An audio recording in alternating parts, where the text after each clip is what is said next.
Buenos días, traders. El día de hoy tuvimos una jornada en la que el optimismo fue en aumento. Empezó algo tímidamente después de que ayer la reunión de la Fed mantuviera las tasas estables, pero Kevin Warsh dio el anuncio de que la meta objetivo de Estados Unidos de inflación es el 2%, sigue siendo el 2%, nada que vamos a negociarla y hace rato está en 4%. Entonces, para poder llevar la inflación a donde debería estar, el mensaje es, van a subir tasas eventualmente y se evapora el panorama de que probablemente pueda ser un presidente más flexible que Jerome Powell y le ceda a Trump el beneficio de bajar las tasas. Entonces, ayer había una fuerte caída en los índices que hoy se revirtió. Entonces, a eso se le suma que Trump firma el acuerdo con Irán y centra su atención en el estrecho de Hormuz. Este es el primer paso hacia un acuerdo estable y duradero de paz que por ahora contempla ya abrir el estrecho de Hormuz, que pueda pasar por ahí todos los barcos y el petróleo, y también conversaciones de 60 días. Entonces ahí ya los índices empezaron tímidamente, casi que cayendo, y cierran todos en positivo, bueno, los americanos, dirigidos principalmente por las tecnológicas. El que más subió fue el Russell, 1.98%, el Nasdaq 1.91%, el S&P 500 1.09%, el Dow Jones de Industriales alcanzó a quedar en positivo 0.14%. El VIX, índice de la volatilidad, cae 11.01%, se ubica en 16.40. Después de las fuertes subidas que tuvo ayer, donde el mercado se asustó de que vienen subidas de tasas. Cuando suben las tasas, esto castiga directamente a los créditos, al consumo, a las empresas. Entonces, se asustaron un poquito. Ahorita vamos a mirarlo en el gráfico. Acciones relevantes. Tenemos que SpaceX hoy tuvo una corrección. Ahorita también podemos mirarla en el gráfico. Y suben nuevamente las tecnológicas, especialmente las de memorias, que era uno de los ETFs más interesantes antes de todo el vaivén de la guerra, de que hay paz, que otras bombardeos, que paz, bombardeos. Continúa la narrativa de los semiconductores y las memorias. Entonces aquí están Micron, Marvell, SanDisk, el ETF se llama DRAM, D-R-A-M, y ha sido una belleza desde que lo mencionamos. Micron sube 9.09, Intel sube 9.55, este también por la noticia de que le va a hacer unos chips a Apple. Marvell Technology sube 10.52, SanDisk sube 10.97. Accenture cae 19.13. Por el lado de las materias primas, todo negativo, excepto gas natural que sube 2.23% y la gasolina que sube un 2.26%. De resto vemos caídas en la plata, 6.75, en el oro, 3.31. El WTI cae ligeramente 0.26, se ubica en $76.59. El Brent también cae ligeramente 0.33, se ubica en 79.29. Por el calendario económico, el día de hoy tuvimos noticias, decisión de tasas de interés de Suiza, 0%. Entonces, recordemos que en estos días Japón la subió al 1%, un nivel que no había desde hace 30 años. Y para el carry trade se busca la moneda más barata, bueno, sí, la que me cobre más barato el tipo de interés. En este caso, Japón está cobrando 1% y Suiza está cobrando 0%. Entonces, esta estabilidad significa que es probable que prefieran salirse del yen y ese flujo invertirlo en el franco suizo. Entonces, para el carry trade está más interesante franco suizo que el yen. Decisión de tasas de interés de Reino Unido se mantiene en línea con las expectativas y con el anterior, 3.75%. Índice manufacturero de la Fed de Filadelfia, 10.3%. Mejoró en comparación con la previsión y totalmente en comparación con el anterior. Fortaleza para el dólar y para la economía de Estados Unidos.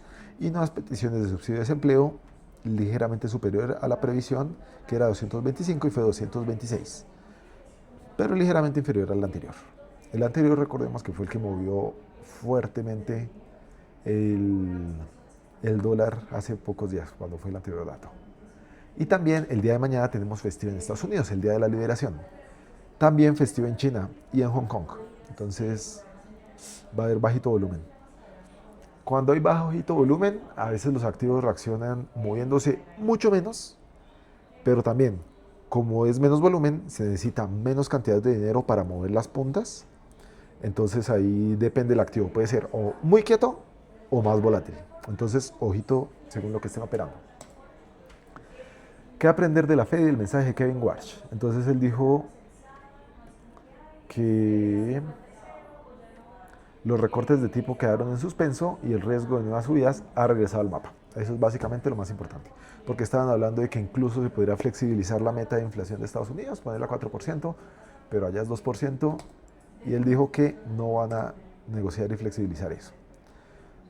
Del S&P vemos caídas en healthcare, financial, financieras estuvieron cayendo también fuerte ayer, consumo defensivo, industriales, y sacan la cara como raro las tecnológicas con buen verde, buenas subidas. Texas Instruments, esta empresa subió mucho este año, Intel también, Qualcomm, Applied Materials, Lam Research, esa también le dio bien. Johnson Johnson cae 2.48, ConocoPhillips cae 3.12, bueno, pues por la caída del petróleo por la paz.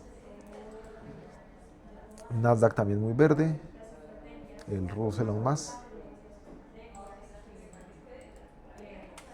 En el mundo, Brasil no va tan bien, Canadá también rojito, Reino Unido también harto rojito, se salva por ahí ARM Holdings que sube 4.94, y en Holanda ASML, Taiwan Semiconductor sacando ahí la cara, en Asia 7%.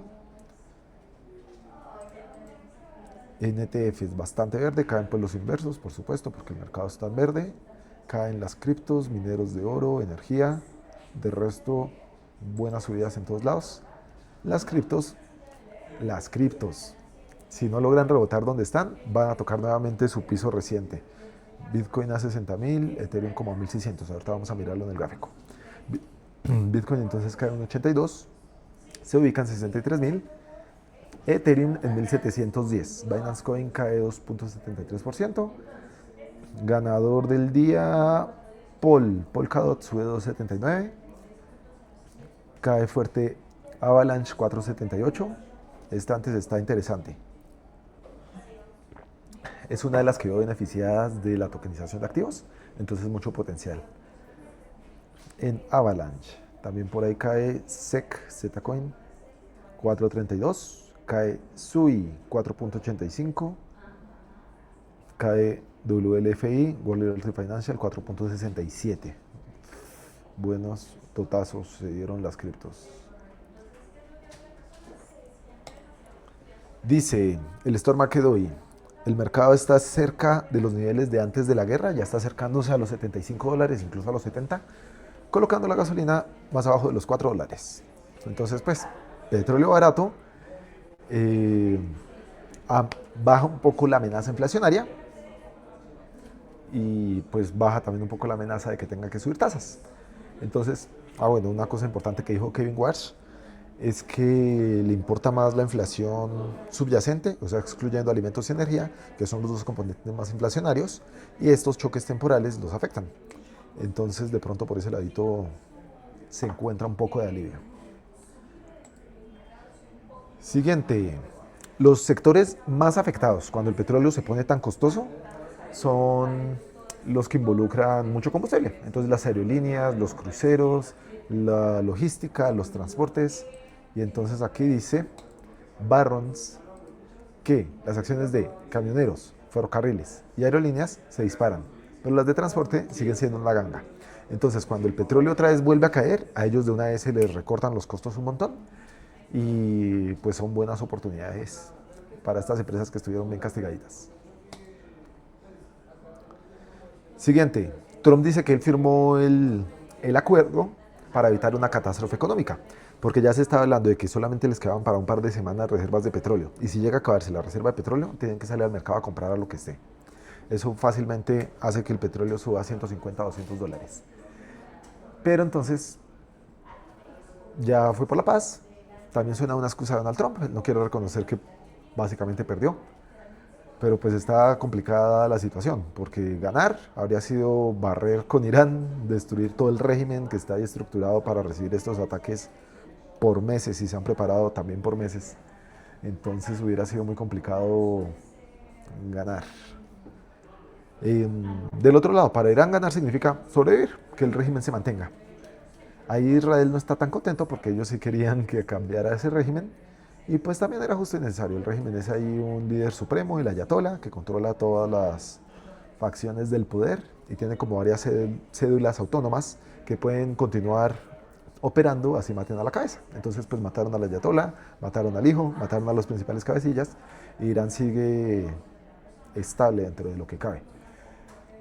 Entonces, pues Trump tiene ya que aceptar las condiciones de Irán, están hablando de que levantarle muchas sanciones, de que tenga autonomía sobre el estrecho de Hormuz, incluso es posible que siga cobrando el peaje, que ese sí no le va a gustar a sus vecinos del Golfo Pérsico, y que pague las reparaciones de guerra, que pague el perdedor. Pero entonces lo están camuflando, como vimos ayer, en inversión extranjera directa en Irán, que Estados Unidos benevolentemente en parte de los acuerdos va a aumentar la inversión. Pero pues a fin de cuentas son reparaciones de guerra. Entonces, perdió. Siguiente, fenómeno del niño. Esa va a ser otra de las megatendencias del mundo y los mercados y va a estar dura la situación. Entonces ahora otra nueva fuente, la Organización de las Naciones Unidas para la Alimentación y la Agricultura, o sea la FAO, y el Programa Mundial de Alimentos, PMA, dicen que necesitan 202 millones de dólares para proteger a 8.8 millones de personas en 22 países de alto riesgo frente al inminente fenómeno meteorológico del niño. Entonces dice que en la segunda mitad del 2026 aumentará la probabilidad de sequías, inundaciones y tormentas en África, Asia, Pacífico, América Latina y el Caribe. Entre los 22 países que corren mayor riesgo están varios de África, bueno, África, Asia, Pacífico, América Latina y el Caribe. Pero entonces ahí tenemos a Colombia, El Salvador, Guatemala, Haití, Honduras, Venezuela. Entonces ahí va a estar difícil la situación y va a afectar principalmente a los commodities agrícolas, agropecuarios y energía. Y Colombia está en una crisis energética con miras de que pueda haber apagón de electricidad. Entonces, esto no ayuda para nada. Esto también pues suma a la inflación y al alza de los commodities agrícolas. Entonces yo creo que va a haber un rally de los commodities agrícolas producto de la inflación. También en parte pues al estrecho de Hormuz, porque aunque ya se haya abierto, todavía hay muchos barcos ahí represados, muchísimos, y ya se vio el impacto en la urea que es muy utilizada para los fertilizantes. Ya pasó la cosecha donde necesitaban los fertilizantes, ya lo abren a hoy, pero los cultivos que ya están en camino, que ya cosecharon, que ya los que lograron fertilizantes más costosos están en camino a las vitrinas, estos van a tener un precio al consumidor más alto una vez lleguen. Entonces, se viene inflación de commodities, según yo. Dice que los primeros barcos tanqueros de petróleo ya están pasando por el estrecho de Irán y que todavía hay dudas de que Israel quiere seguir atacando al Líbano. Entonces, pues ahí va. Bloomberg puso un contador de cuántos barcos están pasando comparados con antes de la guerra. Por el momento no está actualizado, esperemos que mañana ya hayan más barquitos por ahí pasando para aliviar la situación. Dice que menos 103 barcos comparados con febrero de 2027, que es la línea base. Entonces veamos mañana cómo amanece este indicador. ¿Qué más? El flujo de petróleo por Hormuz podría recuperarse hasta solo el 70% tras la guerra, dice Goldman Sachs. Entonces, Goldman Sachs, pues una de las principales instituciones financieras y bancas de inversión del planeta, dicen que el 70% de lo que había antes de la guerra podría ser el nuevo normal, o sea, el nuevo 100%. Esto pues porque se destruyó infraestructura, no se normaliza el flujo tan fácilmente, también aumentan ahí muchos costos relacionados, como por ejemplo los seguros, fletes, combustible, costos asociados, pero principalmente por la destrucción de la guerra. Entonces el repunte previsto de los envíos podría completarse a finales del próximo mes y es probable que la producción se recupere en octubre. Entonces dicen, el 70% de los flujos de Hormuz anteriores a la guerra podrían convertirse en el nuevo 100%. Y también que tardará meses en regresar a la normalidad, dicen más analistas. Aquí pues bueno, entonces no es probable que llegue a los 70 que estaba antes de la guerra, sino que fue fuera. Como ya hay pasos, se acabó la guerra, cae mucho el petróleo, pero puede que caiga un poquito más y después tiene que volver a ajustarse. Entonces ahí sería oportunidad de tomar un rebote en el petróleo. También, en base a esta crisis que hubo con el estrecho de Hormuz, ahí el mundo como que adquirió un poco más de conciencia de que hay algunos puntos que son cruciales para el comercio global eh, varios estrechos, como pasó hace unos años que se quedó trabado el barco en el canal del Suez, ahora con lo que pasa con el estrecho de Hormuz, y uno de los más importantes de todos es el estrecho de Malaca. Entonces dice que Tailandia revive un proyecto de 30 billones de dólares para hacer un corredor que le compita a este estrecho, por donde pasa gran parte del comercio mundial. Este sí sería más grave para nosotros, porque por ahí todas las importaciones que vienen de Asia tienen que pasar, y ahí sería todo lo de Temu, todo lo de Chain, todo lo de Alibaba, que es por aquí. Entonces Tailandia quiere hacerse por aquí otro canal que le compita al estrecho de Malaca, que es aquí entre Malasia y Singapur. Entonces, de aquí pasa, de aquí para allá, de allá para acá. Entonces es muy interesante. También hay muchos fondos de países emergentes o de economías asiáticas que invierten en Tailandia. Entonces este proyecto podría ser algo interesante. Y pues también de la tendencia global de echarle ojito a los principales estrechos. También, digamos, estaba hablando de que no solo el estrecho de Panamá, sino que Nicaragua también quería aprovechar y hacer su propio estrecho.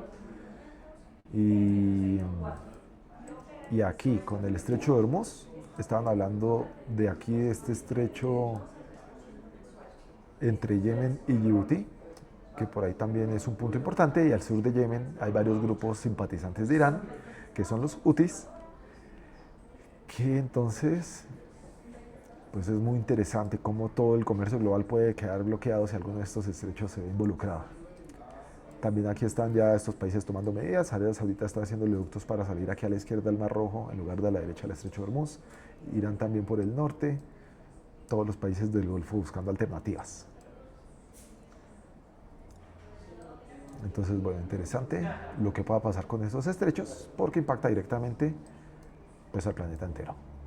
También aquí están hablando de que la situación con Cuba podría ser relevante porque podría ser un mega hub de todo lo que sale aquí de Estados Unidos y de Centroamérica, llegar a Cuba y en Cuba cargar ahí sí los super barcos gigantescos cargueros que puedan salir ahí sí para el resto del mundo. O lo contrario, que lleguen aquí a Cuba y de aquí más bien en barcos más pequeños se van a hacer su ruta a surtir todos los demás puertos. Entonces eso sería un gran triunfo logístico porque pues involucra para que un megabarcos de esos se ahorre son miles de dólares.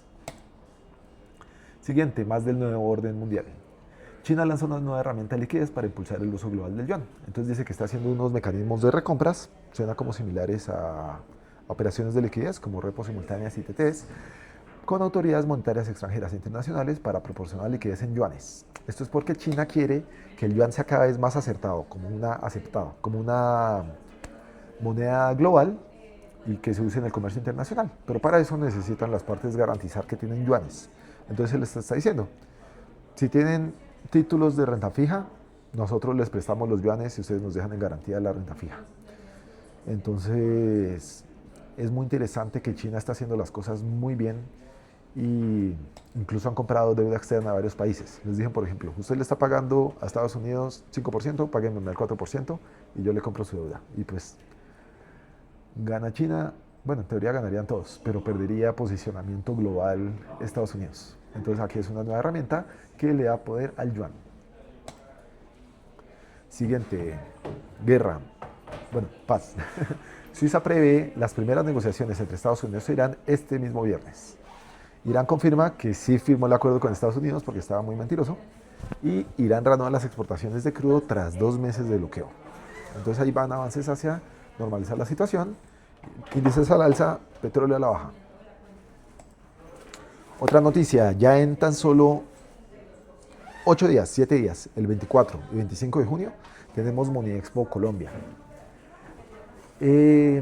Van a haber muchos participantes del mercado, tenemos brokers, exchanges, firmas de fondeo, análisis, firmas locales, esto hay de todo.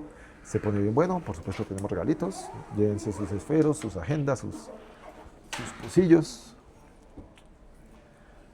El registro es totalmente gratuito para los asistentes. Ustedes simplemente dicen si quieren ir como público general, como traders o como negocios, o sea, por ejemplo, introducer broker o algún interés en particular en hacer negocios grandes. Y pues se pone muy bueno. Hay muchísimas charlas, muchas conferencias desde el primer día, bueno, los 2 días está lleno. Y ahí vamos a tener el panel de discusión de si sobre el mercado financiero en Colombia se está reconstruyendo con usted o sin usted. Muchas innovaciones, hacia dónde se dirige, qué está pasando con los intermediarios, con los participantes, con la infraestructura. Ahí voy a estar. Y también después de almuerzo, este está de 12:45 a 3 p.m. Las 3 grandes oportunidades de inversión coyuntural. Entonces aquí son básicamente las 3 principales oportunidades de inversión que veo para estos momentos y están buenísimas. Para perfiles un poquito agresivos, de esas oportunidades tremendas que toca aprovechar. Entonces nos vemos el 24, miércoles, de 12:45 a 3, para que las aprovechen porque sí están buenas.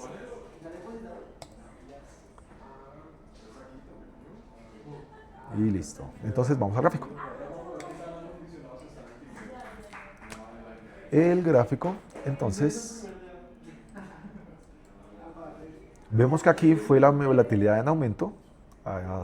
Ayer, después del discurso de Kevin Warsh, a las 12:30, decisión de 12:30 tasas y 12:30 el discurso. Aquí ya empezó la volatilidad, subió mucho, bajó mucho, volvió a subir, llegó casi a 19, llegó a 18.84 y hoy ya se calmó la situación. Ayer también por la tarde dijeron que efectivamente se ha firmado la paz y el VIX cae hasta 17.24. Ahí en la mañana está un poquito de incertidumbre y ya al final de la jornada calma. Cierra en 16.41. El dólar, este está interesante porque es un activo refugio, entonces cuando fue desde que inició todo lo de la guerra, ahí empezó a fortalecerse. Aquí esto ya se cumplió, quitémoslo, ya podemos ir dejando en el pasado este rango. Hablábamos de que está en este rango alcista, aquí está haciendo un cono, el objetivo era 100,500, lo pasó, 100,800. Y ahorita está haciendo, bueno, hizo un megáfono y quiere seguir al alza. Entonces esto se pone más interesante si lo miramos más lejitos, porque se encuentra en un canal bajista en la parte de abajo, queriendo buscar la parte de arriba y testeando una zona muy importante con ganas de pasarla. En estos días puede estar definiéndose. Si logra pasar el 101, yo creo que nuevamente una temporada de fortaleza global para el dólar.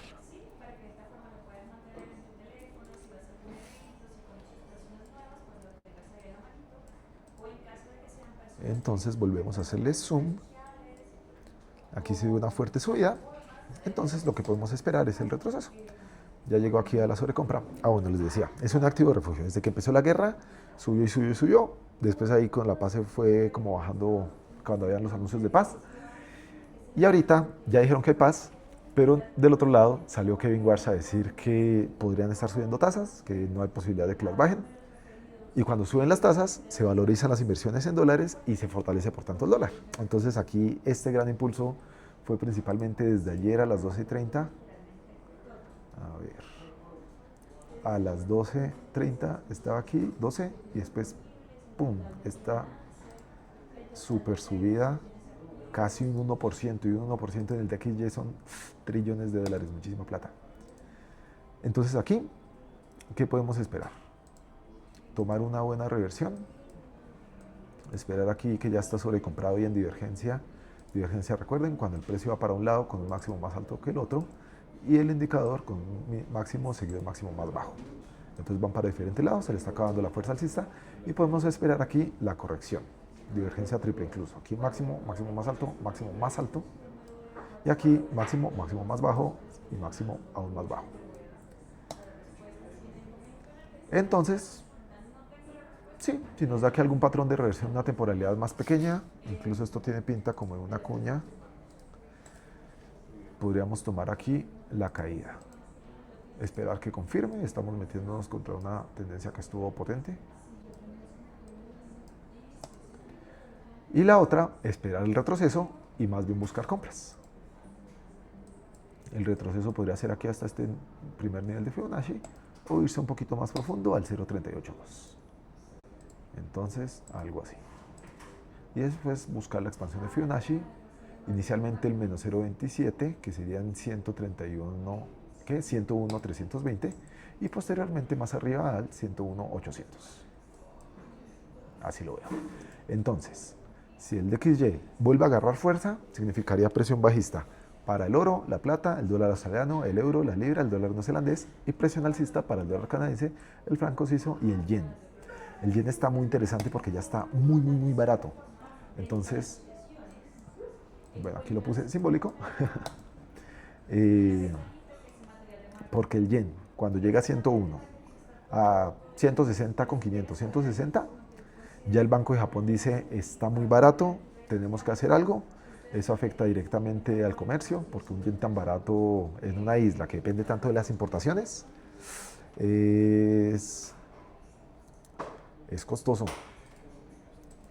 Entonces aquí se dio su impulso por la fortaleza del dólar, pero esto en cualquier momento se pega una buena corrección, sale el Banco de Japón a decir ya está muy barato, vamos a intervenirlo porque ya lo han hecho anteriormente.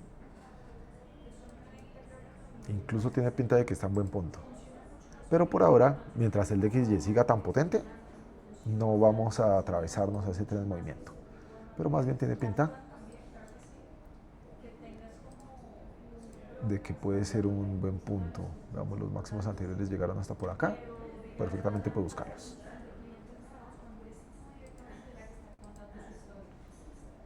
Eso parece ser una vela de pura indecisión y está ya muy sobrecomprado.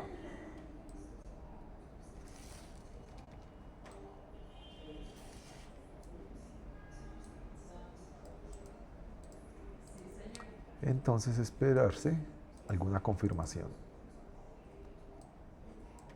Si quieren más especulativos, pero todavía no se sabe hasta dónde vaya a llegar, aquí se podría entrar dejando el stop loss lejitos. Si no, pues esperarse una confirmación. Puede ser cuando la siguiente vela rompa el mínimo de esta vela, algo así.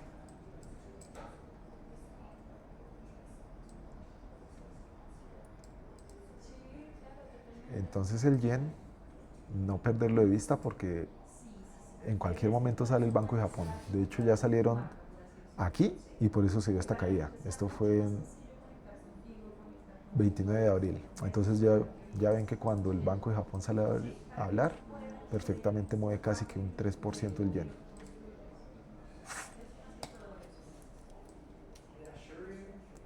Entonces, interesante. Bueno, sigamos. Oro y plata. Aquí entonces hablamos de que tuvo esta fuerte subida. Aquí tenía pinta de estar haciendo un triángulo. Falló, rompió el mínimo. No se dio el triángulo. Entonces hablábamos de un retroceso probablemente hasta el 0.382 o hasta el 0.618. Todavía está posible el escenario del 0.618. Aquí entonces lo mismo, esperarse algún patrón de fin de tendencia. Puede ser que rompa la línea de tendencia o que haga aquí en una temporalidad más chiquita un hombro cabeza hombro, un doble piso o algo así. Y ahí pudiera entrar en largo. Si no, si logra perder aquí el 4170, tiene más pinta de que va a los 4000 nuevamente, derechito. La plata está casi que igual, esta estuvo al bordecito de sacarnos. Aquí hablábamos lo mismo, retroceso al 0.382 o al 0.618 y después el rebote. Veámoslo más cerquita, una hora. Peligroso. Entonces lo mismo, esperarse ruptura de la línea de tendencia, ruptura del anterior máximo, para entrar a buscar la compra. Pero si no es capaz de resistir sobre los 65, derecho otra vez a su anterior piso a los 61.32, 61. Y tiene pinta de que quiere ese escenario. Vamos con el petróleo a verlo. El petróleo. Aquí hablábamos de que ya había caído lo suficiente, nos alcanzó a sacar y después sigue subiendo. Pero entonces ahora vamos a esperarnos el escenario del hombro cabeza hombro. Entonces aquí hombro izquierdo, cabeza, hombro derecho. Aquí este mechazo fue pura volatilidad porque salió ayer a esa hora el dato de inventarios de petróleo de Estados Unidos muy por debajo de lo esperado. Entonces ahí se dio un mechazo y se devolvió. Entonces aquí vamos a esperar a ver cómo reacciona esta zona. Es probable que se haga un pequeño rebote, probablemente un hombro cabeza hombro. No acelerarse a operar antes de la ruptura del cuello, porque recuerden que el hombro cabeza hombro muy fácilmente se puede volver un doble techo. Y si no logra completar el doble techo, marcaría un mínimo más bajo, que significaría pues continuación de la tendencia bajista. Pero por ahora vamos a anticiparnos al escenario de un hombro cabeza hombro. Ahí está sobrevendido en divergencia intentando salir. Ahí iría por su anterior máximo, el del mechazo, y estos de aquí, alrededor de los 83. Y segundo objetivo, 86. En gas natural, este sí va bonito. Aquí vimos la cuña descendente, que pues es una figura alcista. Si la cuña va hacia abajo, rompe el alza. Si la cuña va hacia arriba, rompe la baja. Entonces aquí la cuña bajista rompió el alza, hizo el pullback. Entramos aquí en el retroceso y ahí va, bello. Incluso aquí tiene pinta de estar dando una nueva entrada más en una temporalidad más cerquita.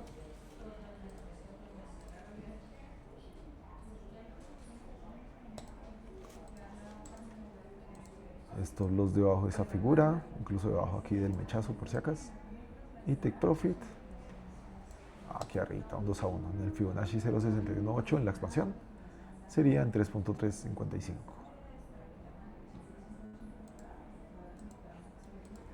Vamos a ver el dólar peso. El dólar peso cumplió perfecto lo que dijimos. Cuando rompió aquí este mínimo fue a buscar el siguiente Fibonacci en los 3.421. Dijimos que en esta zona ya hay mucha presión y sobreventa, entonces que iba a ser el rebote entre este mínimo del Fibonacci y efectivamente qué nitidez, llegó aquí a los 3.480. Ahora se dio su gap de cierre 3.436. Aquí está en toda la zona de indecisión, entre volver a los 3.400 o irse a los 3.480 de nuevo. Entonces, esperar a la apertura de mañana. Si se va para abajo, pues tiene más pinta de buscar un doble piso, volver aquí alrededor de los 3.412, 3.400 y dar su rebote. Si se va al alza ya se trataría de un impulso y va fácilmente a buscar 3.500, 3.500, 3.540. Entonces los escenarios, bajista se hace el doble piso. Alcista se trata aquí entonces de un impulso retroceso, impulso hacia los 3.500. Por ahora, esperar mañana a la apertura. Amanecerá y veremos. Índices. Los índices, entonces aquí se dio el rebote.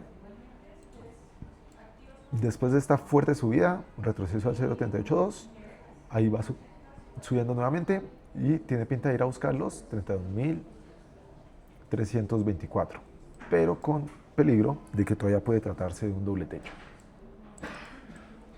Entonces el doble techo sería de esta manera. Miren aquí la tendencia, primer techo, devuelve, segundo techo, devuelve. Pero para mí tiene más pinta alcista. También el de los semiconductores que hablábamos el otro día, el SBXX. Esta también fue una entrada bellísima y ya está nada de cumplir el objetivo. Yo creo que el Nasdaq va a hacer lo mismo. Hace el intento de un hombro, cabeza, hombro, amaga, hace el intento de un doble techo, amaga y después sigue derecho a su objetivo. Igual aquí, pero pues en mayor plazo. Hombro, cabeza, hombro, hace la amague de caer, pero no cae. Aquí hace la amague de un doble techo, pero no lo resiste. Y aquí va a buscar al menos la cabeza. En la cabeza podemos tomar utilidades parciales si quieren, pero para mí se va a los 3.324. El S&P 500, misma situación. Y aquí está rompiendo la zona del hombro derecho. Y con pinta, tiene buena pinta. Aquí sería un trade por lo menos hasta la cabeza de la figura para buscar el doble techo, pero muy probable que también vaya a buscar la expansión de Fibonacci a los 7.680. Escenario bajista, le gana la presión a la baja y va a completar el hombro derecho. Está aquí rebotando, el rebote se ve en la media móvil de 200, ayer después de lo de las tasas, y ahí están reacomodándose las medias. Pero para mí, también alcista. Dow Jones, este está interesante, porque aquí se dio su impulso, retroceso al 0.382, y podría seguir un impulso a 52.885, pero esto tiene mucha pinta de un hombro cabeza a hombro, entonces está en nivel de peligro ahorita.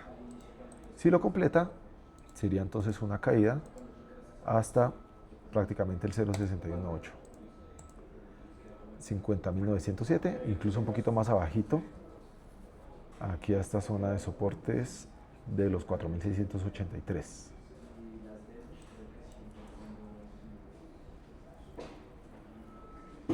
Entonces ahí peligroso el Dow Jones. Veámoslo más cerquita.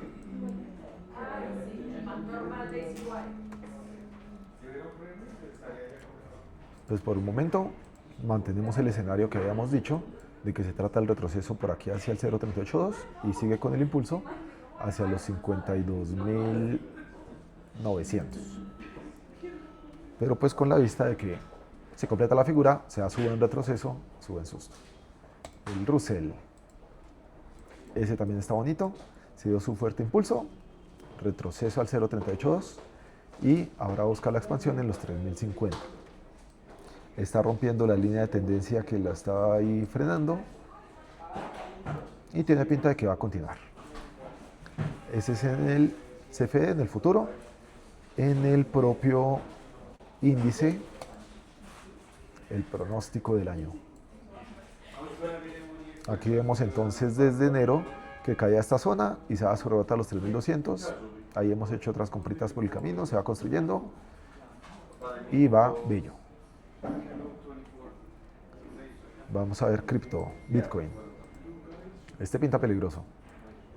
Estaba aquí resistiendo la línea de tendencia y con esta vela fuerte la perdió. Una vela con buen volumen, no extraordinario, pero sí buen volumen. Y si no vuelve a meterse rápido sobre los 64.000, rápido yo iría en mañana. Entonces sería más probable que se trate de un escenario bajista. Completa aquí la figura de la púa. Se va... No, pues ya de hecho está como con pinta de la púa. Y va a irse a buscar los 61.000.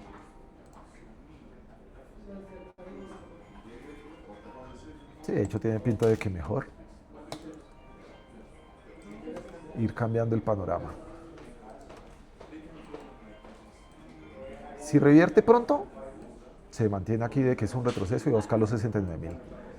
Pero si no revierte pronto, va aquí a hacer el pullback alrededor de los 63.800 y después caer a buscar su anterior piso en los 59.000. E incluso más, porque aquí, si miramos más lejos,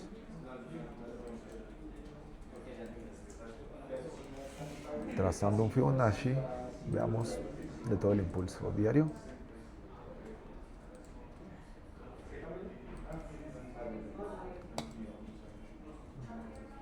No, el que había visto era de el impulso. Eso, si trazamos un Fibonacci, todo este impulso bajista que tuvo desde mayo, el rebote se da en el 0.50 y podría ir a buscar la expansión en 55.600 e incluso 50.000. Hay que esperar cómo se desenvuelve la situación antes de ser terroristas, pero al no resistir esta línea de tendencia se me hace peligroso. Por lo menos 59.000. Ya ahí miramos qué pasa, pero tiene pinta de que sí se va a ir un poquito más hondo, tipo 55.000. Y miremos cómo va SpaceX.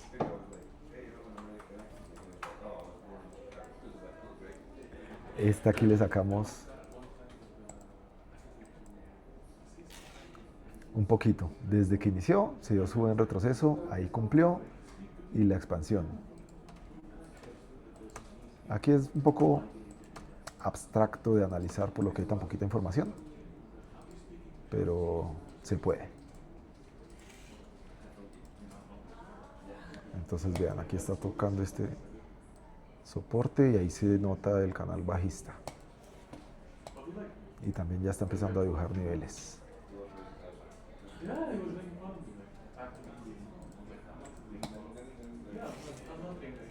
Algo muy chévere de todos los activos es que tienden a moverse en rangos de tamaño similar.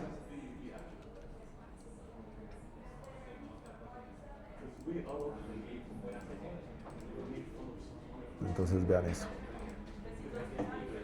Esto y esto. Eso aplica para todos los activos. Y lo explico un poquito más a fondo en el webinar de rangos, tendencias y canales. Pueden entrar aquí al canal de YouTube de ACY Latam en la playlist de webinars y sesiones educativas. Esta que se llama rangos, tendencias y canales la va a hacer. Buenas tardes a todos nuevamente. Entonces aquí vemos. Por ejemplo, en este gráfico, en el caso de romper está en el canal bajista en la parte de arriba. Muy probablemente si logra romperlo, va a fugarse del canal y en el caso va a ir a buscar el rango hacia arriba se va a 205. Pero es algo fascinante que ocurra con pero si no es capaz de romperla, entonces va a buscar aquí, por lo menos hacer un doble piso, después ir a buscar la parte de abajo del canal, que sería el anterior mínimo y el rango de precios en los 170. 80, 100, 120, 140. Son los escenarios para este momento. En este caso similar. De retroceder va a buscar el nivel de 150 y de rebotar el nivel de 175, 180. Acá tenemos el dólar index, que es el canal de dólar contra las principales monedas del mundo, los niveles. Y aquí tenemos dólar peso. Lo siguiente, aquí adentro más cerquita en 5 minutos. Cuando el precio va marcando máximos cada vez más bajos. Tendencias alcistas, cuando acá en este canal va marcando mínimos cada vez más altos, va subiendo. Y lateral, cuando se encuentra un canal como este abajo, entonces, donde pues están en niveles similares, sus máximos son sus mínimos. Entonces la estrategia 1, 2, 3, 4, 5, 1, 2, 3. Los mínimos de esta manera. Ahí están toda la indecisión. Este es un mínimo.